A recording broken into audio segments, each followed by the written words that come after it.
Delhi liquor scam లో కవిత arrest కీలక మలుపు. ఇప్పటికే ఈడీ అదుపులో ఉన్న అమిత్ అరోరా సమాచారంతో కవితను అరెస్ట్ చేశారు. గత 4 రోజుల నుంచి అమిత్ అరోరాను ప్రశ్నిస్తున్నారు ఈడీ అధికారులు. సౌత్ ల్యాబీకి సంబంధించి కీలక సమాచారాన్ని అమిత్ అరోరా నుంచి సేకరించారు. ఢిల్లీ లిక్కర్ స్కామ్ లో సౌత్ ల్యాబీ గ్రూప్ కీలకంగా వ్యవహరించింది. అమిత్ అరోరాతో పాటు కవితను ప్రశ్నించనున్నారు ఈడీ అధికారులు. ఆ తర్వాత ఇవాళ మధ్యాహ్నం రౌస్ అవెన్యూ కోర్టులో కవితను హాజరుపరుస్తారు.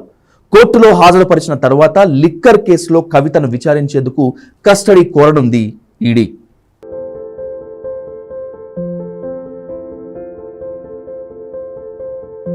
ఢిల్లీలో మొదలైన లిక్కర్ గోల్మాల్ ఎపిసోడ్ ఎక్కువగా హైదరాబాద్ చుట్టూనే తిరిగింది. ఇక్కడి నుంచే స్కామ్కు తెరతీశారని మొదటి నుంచి సిబిఐ, ఈడీ చెబుతూనే ఉన్నాయి. సౌత్ గ్రూపే మెయిన్ రోల్ అని భావించాయి. ఈ దిశలోనే దర్యాప్తు కొనసాగుతోంది.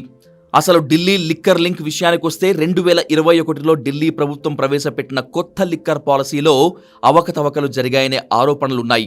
గతంలో ఢిల్లీ ప్రభుత్వ హయాంలో జరిగిన మద్యం అమ్మకాలను ప్రైవేట్ కంపెనీలకు ధారాదత్తం చేస్తూ పాలసీని మార్చివేసి కొత్త లిక్కర్ పాలసీ తీసుకొచ్చింది. ఈ కొత్త లిక్కర్ పాలసీ కాస్త స్కామ్ వైపుకు దారితీసిందనే ఆరోపణలతో కొందరు నేతలు అరెస్ట్ అయ్యారు. తాజాగా ఎమ్మెల్సీ కవితను అరెస్ట్ చేసింది ఈడీ. ఈ కేసులో మాగుంట శ్రీనివాసులు రెడ్డి, మాగుంట రాఘవతో పాటు అభిషేక్ బోయినపల్లి, కవిత పిఏ అశోక్ కౌశిక్ లాంటి కీలక వ్యక్తులు అప్రూవర్లుగా మారిపోయి సంచలన విషయాలను వెల్లడించినట్లు అధికారులు తెలిపారు. వాళ్లు ఇచ్చిన సమాచారం ఆధారంగానే ఛార్జ్షీట్లు నమోదు చేసిన అధికారులు ఇందులో కవిత పేరును చాలాసార్లు ప్రస్తావించారు. అయితే ఇప్పటికే ఈడీ ఎదుట 2 సార్లు కవిత విచారణకు హాజరవగా ఆ తర్వాత అనేక సార్లు ఇచ్చిన నోటీసులను కవిత తోసిపుచ్చారు. ఈడీ ఇచ్చిన నోటీసులను సవాలు చేస్తూ సుప్రీంను ఆశ్రయించారు.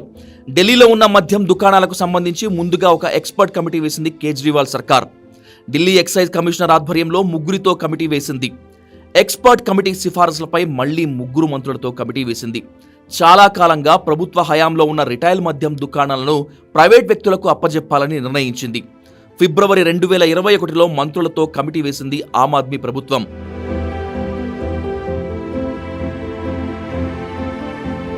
నెల రోజుల్లో రిపోర్ట్ ఇచ్చింది అప్పటి మంత్రుల కమిటీ. మార్చి 2021లో మంత్రుల కమిటీ సిఫార్సుకు ఆమోదం తెలిపింది ఢిల్లీ కేబినెట్. ఢిల్లీలో మద్యం అమ్మకాలు ప్రైవేట్ వ్యక్తులకు అప్పగించాలని ప్రభుత్వం వేసిన కమిటీ సిఫారసు చేసింది. ప్రైవేట్ వ్యక్తులకు మద్యం షాపులు కేటాయించడం ద్వారా ప్రభుత్వ ఆదాయం 9,500 కోట్లు పెరుగుతుందని ప్రకటించారు కేజ్రీవాల్. కేబినెట్ ఓకే చేసిన కొత్త లిక్కర్ పాలసీని ఢిల్లీ ప్రభుత్వం ఎల్జీకి పంపింది.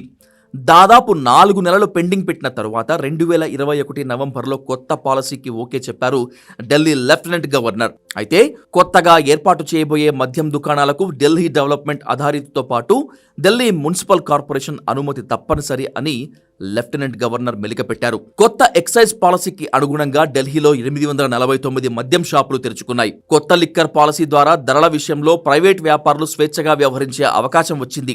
తెల్లవారుజామున 3 వరకు షాపులు తెరిచి ఉంచేందుకు వీలు కల్పించింది లిక్కర్ పాలసీ.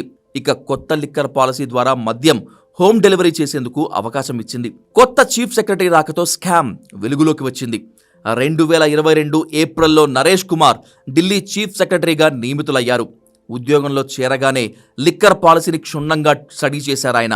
లిక్కర్ పాలసీ రూపకల్పనలోనే అవకతవకలు జరిగాయని, మద్యం దుకాణాల కేటాయింపులోనూ తప్పులు జరిగినట్లు గుర్తించారు. కొత్త లిక్కర్ పాలసీ ద్వారా ప్రైవేట్ వ్యక్తులకు లబ్ధి చేకూరేలా విధానపరమైన మార్పులు చేసినట్లు ఢిల్లీ సీఎస్ నివేదిక రూపొందించారు. ఢిల్లీ చీఫ్ సెక్రటరీ ఇచ్చిన నివేదిక ఆధారంగా లెఫ్టినెంట్ గవర్నర్ అదే ఏడాది జులైలో సిబిఐ విచారణకు ఆదేశించారు. ఓవైపు చీఫ్ సెక్రటరీ నివేదిక రూపొందిస్తున్న ఈ సమయంలోనే లిక్కర్ పాలసీని రద్దు చేసినట్లు ఢిల్లీ ప్రభుత్వం ప్రకటించింది.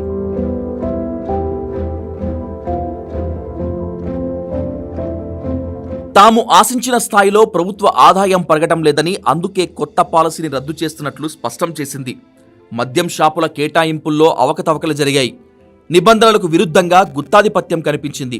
మద్యం పాలసీలో మార్పులు చేస్తూ అప్పటి ఢిల్లీ ఉప ముఖ్యమంత్రి సిసోడియా ప్రభుత్వానికి 145 కోట్ల రూపాయల నష్టం చేశారు. మద్యం వ్యాపారులు ప్రభుత్వానికి కట్టాల్సిన 145 కోట్ల రూపాయలను కోవిడ్ పేరుతో ఏకపక్షంగా ప్రభుత్వం మాఫీ చేసింది. ప్రతి బీర్ కేసుకు ప్రభుత్వానికి చెల్లించాల్సిన ఇంపోర్ట్ డ్యూటీని మాఫీ చేసింది ప్రభుత్వం.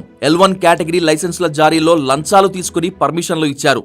అప్పటి ఢిల్లీ ముఖ్యమంత్రి మనీష్ సిసోడియా అనుచరుడు దినేష్ అరోరా కంపెనీకి ఒక మద్యం వ్యాపారి ₹1 కోటి తరలించినట్లు సిబిఐ గుర్తించింది. రిటైల్ వెండర్లకు క్రెడిట్ నోట్లు జారీ చేయడం ద్వారా లంచాలు ఇచ్చినట్లు తేల్చింది. మనీష్ సిసోడియా అనుచరులు దినేష్ అరోరా, అమిత్ అరోరా, అర్జున్ పాండే ఈ కుంభకోణంలో కీలక పాత్ర పోషించినట్లు అధికారులు గుర్తించారు. ఢిల్లీ లిక్కర్ కేసులో అరెస్టు పర్వం 2 ఏళ్ల నుంచి కొనసాగుతూనే ఉంది. ఒక్కొక్కరిని దర్యాప్తు సంస్థలు ప్రశ్నిస్తూ అరెస్ట్ చేస్తూ వచ్చాయి.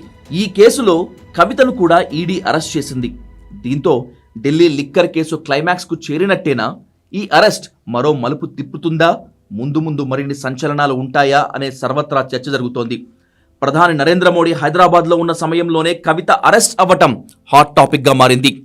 మొత్తానికి పార్లమెంట్ ఎన్నికలకు ముందు లిక్కర్ కేసు ఊహించిన మలుపు తిరిగింది. రాబోయే రోజుల్లో ఇంకెన్ని ట్విస్టులుంటాయో.